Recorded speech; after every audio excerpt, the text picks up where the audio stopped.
games are all with tendencies, are all with audibles. You've got to change those. That's why Washington in the second game, that's why they played so well. Because why? The Eagles have to change cadence. They have to change audibles. Ron Rivera and Jack Del Rio knew this. So communication becomes a factor in these divisional games. By the way, that's why they're tougher. That's why, how many times again have you said this? Man, we're better than New York. We're better than Washington, but yet what happens? Those divisional games are hard to prepare for. A guy that has seen his share of what I've talked about is a legendary voice of the Philadelphia Eagles, and it's our friend Merrill Reese. Merrill, am I right when I say that these divisional games, Giants, Washington, Dallas, one of the things is because the tendencies, you know what the personnel is. You know what they're trying to accomplish. You may be a better team, but Merrill, in all your years covering the NFC East, would you not agree that that's what makes it so difficult, is that they just know each other? I think that's a very, very good observation. I wouldn't argue with that at all. I mean, that's one of the things that Washington was able to do, I think, in that second game. All right, let's get into some of the play here. How impressed were you with Reed Blankenship and how well he played this last week? Oh, he was terrific.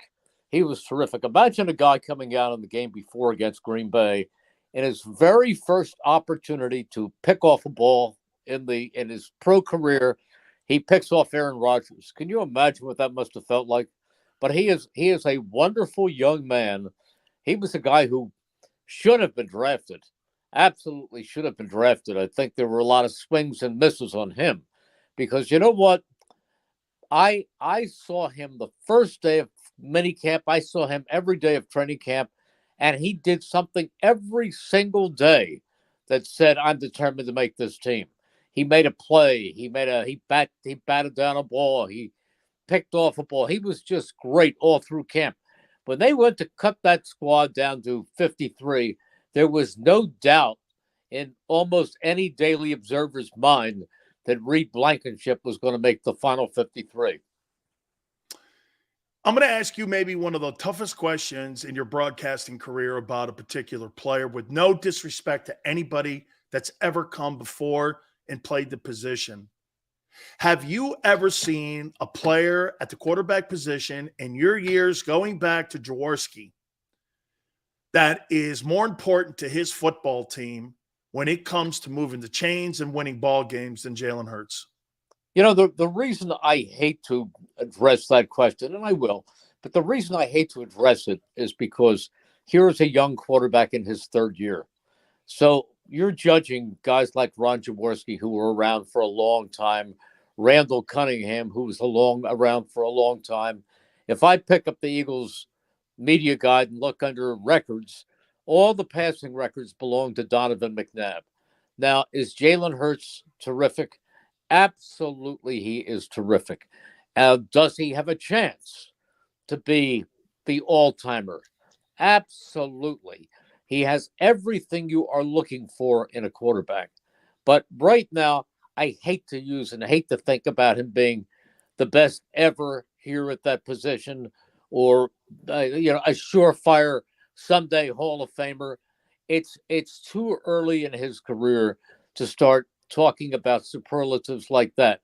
But I can't imagine anybody in his third year playing any better than he is. I mean, he can beat you on the ground. He can beat you in the air. He can beat you with his mind. He's really, really special, really special. But to compare him to others who have been here and done some amazing things, I mean, let me tell you something. Randall Cunningham was never what you would call a student of the game. He was a great natural talent who, when Buddy said go out and make 3 big plays a game, he would do that at least. And Donovan McNabb was a terrific quarterback, did a lot of things right. But later in his career, he went from a guy who could beat you with his legs to a guy who, for whatever reason, stopped being a running quarterback. Right now, we are watching a guy who can beat you. He makes you pick your poison. He's that good.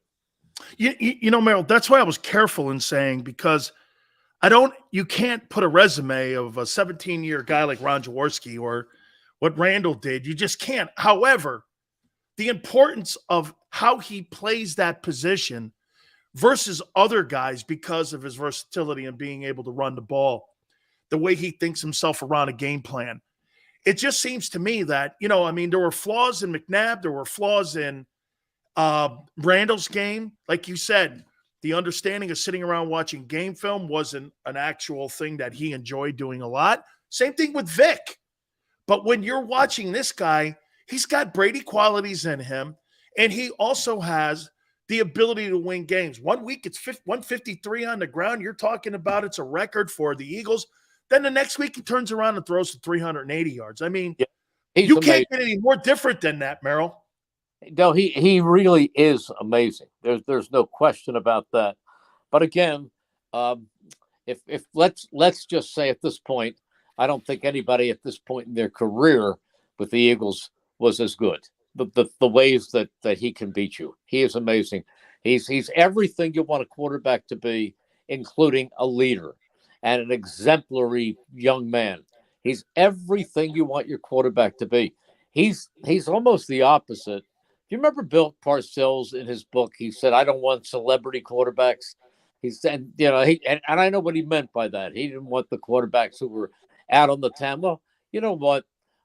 Kansas City has done pretty well with a celebrity quarterback, and there isn't any greater celebrity. I mean, every time I turn on the television, Patrick Mahomes is selling something. So it's, in this day and age, perhaps you have to modify that. But that's really not the outgoing type of person that Jalen Hurts is. I think as he goes on, he'll get his share of marketing around him. How much can you avoid? But he's never going to be that kind of personality. He is. I always kid and say, even his hobby is football. He is football 24 hours a day. Merrill, do you think that Doug Peterson and his coaching staff would have Jalen Hurts where he is right now in his development versus what Nick Sirianni and Shane Steichen have done with his development? Do you think we would be seeing the same progress? And believe me, I got great respect for Doug. I've got great respect for Frank Reich.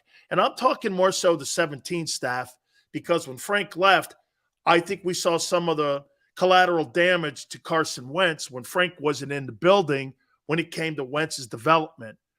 But how do you see that conversation? Do you think that if Doug was still here, he would still have that development?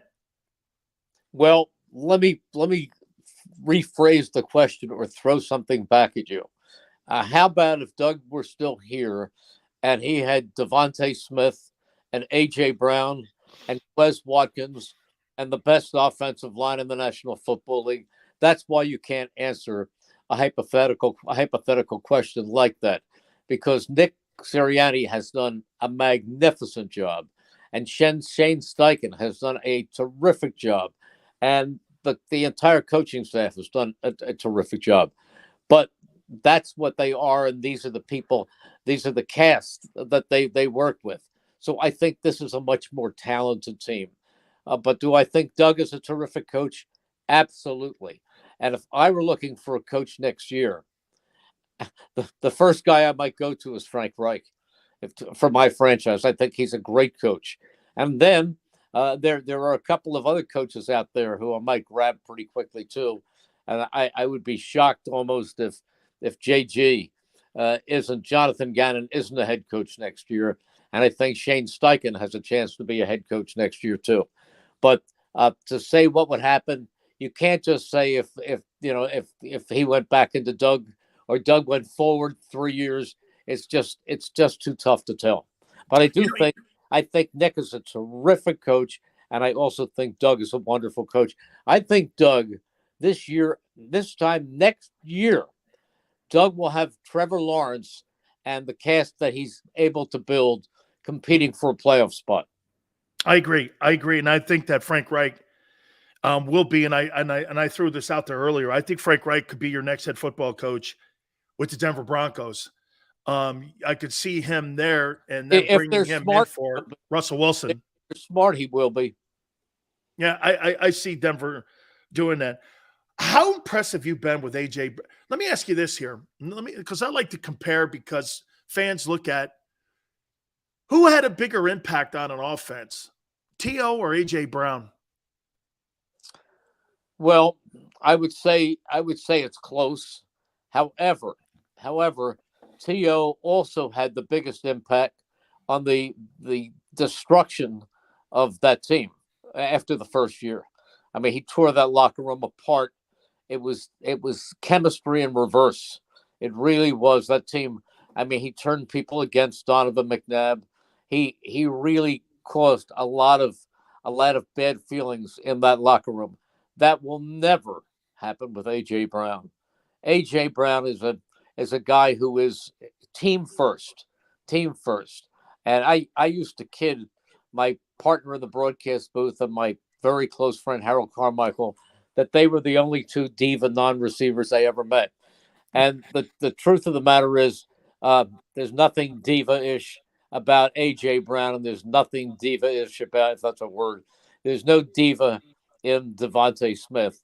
They are both team first guys, and they're happy. Nick made a statement about motivation the other day, about AJ Brown going back and putting extra in the game, against something extra in the game against his former team, the Titans. He said, our guys are motivated by wanting to play and succeed for each other. And they really are. I think Harold Carmichael, by the way, for the record, was the most undefensible wideout that the Eagles have ever had. Guy 6'9", you threw it up to him. I mean, if he played in today's NFL at 6'9", that guy would have 2,000 yards every year. I mean, you couldn't defend Harold Carmichael. Now, he was actually 6'8", but what's an inch here and there? But he was great. There was no stopping him if he ran the fade pattern.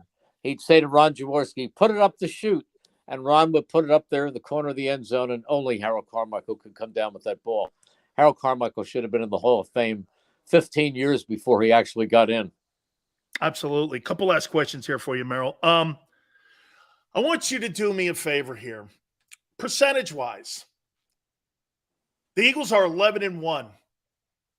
Is it 70% Nick Sirianni, 30% Howie Roseman, 70% Howie Roseman, 30% Nick Sirianni?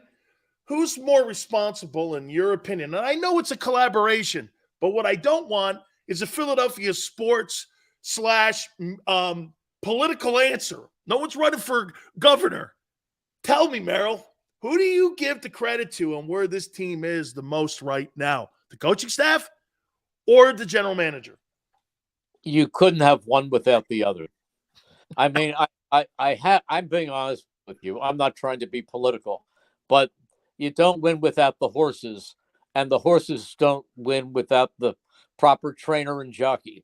So it's a combination, Dan. It really is. Howie's done a fantastic job. The whole organization has done a great job. Let me tell you something. I have a friend, Billy Davis. He's coaching in Arizona right now, and he's a wonderful, wonderful coach. And Billy Davis said when he was here on Chip Kelly's staff, I asked him one time about, moving into a head coaching job someday.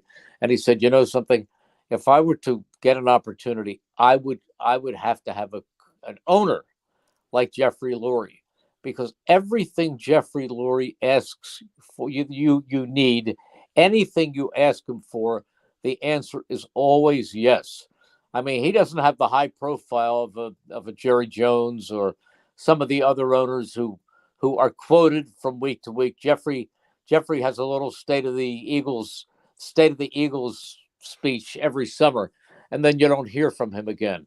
But I hear from him. I see him in the hallway of the building. We chat for a while, and he's a great guy. But he's the guy who doesn't go for the cameras and doesn't go for the press conferences, and he's not the personality of this football team.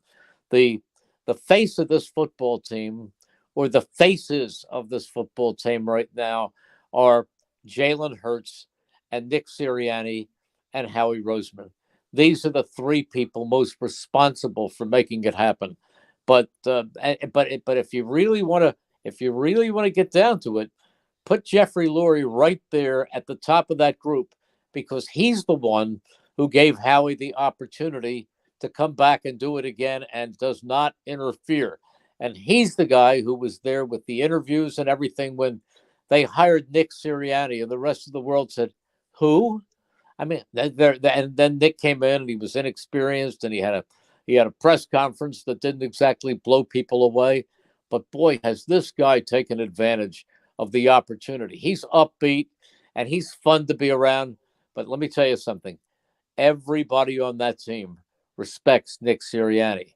And Nick Sirianni knows that Howie Roseman was the one who made that trade for A.J. Brown, and probably had more than a little to do with John Robinson getting fired the other day, because that ranks with the best trades in the history of this franchise. Last question here for you. And Merrill, you know as well as I do, and I have some variation of an MVP vote this year. With the NFL alumni, we have a vote. We get to vote on Player of the Year. We get to vote on Defensive Player of the Year, Coach, for the NFL Honors Awards at the end of the year. And I've always said that the MVP award is a statistical award unfairly, because I always say, to me, the most valuable player to his person, the most valuable person to his team should be the metric. Yes. How important are you if that kid wasn't there, if he's not on that football field? That, to me, is the metric. It's not all about the statistics. Do you think that Dallas game on Christmas Eve, if Jalen goes out, and again, he doesn't worry about that. I agree with you, Merrill. He's not that kid. However, nationally, they still look at Mahomes. They still look at Allen. Now they're talking about Burrow and the play that he's doing the last 3 weeks. And then there's Jalen. And get this, Vegas today has a line that the Cowboys would be favored on Christmas Eve by 3. So basically, they're saying the teams are even and they give them 3 for home field. Yeah. And so I'm like this. I'm like, yeah, but I don't see any redeeming quality that Dallas has over Philly going into that game. Well, again, the question's too long here, but for you, how important is that game for Jalen Hurts nationally as a figure? Like you were saying, you just got through saying, hey, I turn on the TV, I see this guy selling spots here, this and that. Doesn't a game like that, not against Cooper Rush, but against Dak Prescott, kind of change the narrative about who he is to the nation? Well, we know who he is here in Philadelphia. I mean, I don't like the stuff about, they've had an easy schedule. They did beat the Dallas defense, not just Rush, and they did beat Minnesota on a Monday night. They dominated Minnesota, and they did beat. I mean, they beat a great. I think this Tennessee Titans team too, Merrill. I mean, Mike Vrabel's the reigning coach of the year. He's a hell of a coach. Yeah, and last week, everybody told me is wait until the Eagles play Tennessee. King Henry's going to run all over them, and Vrabel's going to outcoach them, and this and that, and this and that. And they're playing a real team for the first time, and they just beat the stuffing out of them. They dominated that game. Can you imagine if somebody had told you last week at this time that with just under 10 minutes to go in the fourth quarter, that Jalen Hurts was going to be sitting on the bench, and not because he was injured, and that half the lineup was going to be sitting on the bench because the game and Tennessee was putting in Malik Willis, not because of injuries, but because the game was a fait accompli. Merrill, I won't lie to you, Merrill. Merrill, I won't lie to you. I picked Tennessee to win 23-20. I thought they were going to. I did, and for them to blow them out like that, I was floored. Well, I thought they would win, but I didn't expect a rout. This was a rout. Really a rout. I think, see, the other thing about the Dallas game on December 24th, tell me, if you will, and I ask anybody to tell me if they will, that on December 24th or 23rd, show me the lineups. Tell me who's going to be there. Is Dallas Goedert fine and he's going to be back in the lineup next week? Somebody else going to go out between now and then? Will they lose a key offensive lineman? Will they lose a key receiver or a key running back? Will they lose a key corner? You don't know. You don't know. I mean, 1, 2, or 3 injuries can change the outcome of that game. So we don't know. If the game were tomorrow, I pick the Eagles. If the game were tomorrow, I pick the Eagles and feel very, very confident. But Merrill, I look at it like this. I'm finally leaving you here with this. I mean, the quarterback's better, the O-line's better, the running game's better, the wide receiving core duo. Plus, you get Goddard back next week. He'll have a couple weeks before the Dallas game. You get Devonta Maddox back today. I mean, the defense, I'll give the Cowboys the edge rushers. I think that the DBs in Philly are better. I mean, I don't really see where Dallas has the advantage in that game. Like you said, on December 8th, I don't see where that advantage is. But again, we shall see how this thing all plays out here. So, hey, thank you to Merrill Reese for jumping aboard with us there. We really appreciate it. So I think he liked our answer. All right. Hey, let's at least just say bye to him here. No, hey, Merrill. I am back. I blanked out for a minute, but now I'm back. I agree with everything you said. But keep in mind that they have done a really good job in Dallas, and Dak Prescott is a fine quarterback. And they've got people say ho-hum about Mike McCarthy. But let me tell you something. He's done a very, very good job with that team, too. So, they're a great organization, but this one is pretty darn good, too. No question about it. Merrill, thank you so much for always finding time for me. I think this Giants game is going to be a very interesting ball game. I still think the Eagles, I don't see New York really in this thing here, but they got their metal on the pedal here, and they're really pushing it down to the floor at Philadelphia. So, Merrill, thank you, my friend. I appreciate it. Have a great call this weekend. Thank you, Dan. It's been fun. You got it. That is our friend Merrill Reese. Please hit the like button. Keep it here on the National Football Show.